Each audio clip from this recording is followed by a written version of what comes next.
Hey guys, we're just getting to the park here with Jenny and Sterling and Niblet. You can see Jenny in the back there. She's not laying down because we just haven't quite gotten to that point with Jenny yet. We'll talk about that later. But I wanted to talk about mixed messages because this is a question I get a lot, and it's a concern that I get a lot. And we had one recently. So listen, just because you raise the standard for your dog, just because you change the expectation or you change a rule or now you're enforcing a rule you couldn't enforce before, that's not a mixed message.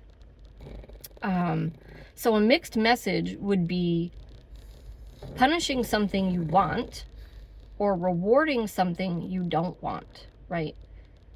And most people aren't doing that, at least intentionally. Sometimes we'll see people say no to a dog that jumps on them, and they may or may not correct them, but then at the same time they're touching them.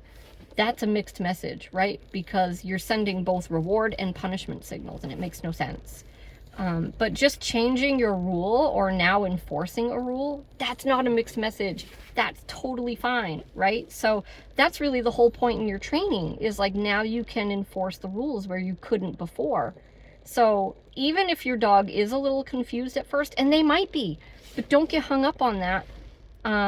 Confusion is always part of the learning process, and it doesn't harm anything. What keeps the dog confused is if you then become inconsistent because they're confused. It's like if you're consistent, your dog will figure it out, and they'll figure it out very quickly. But if you're not, then they never will.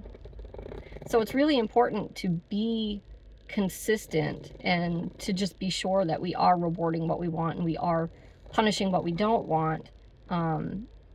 Otherwise, yeah, like you're sending two different messages, right? But most people aren't doing that. And you can change your rules anytime you want to, right? As long as you're consistent moving forward, your dog will figure that out. They're very smart. I promise.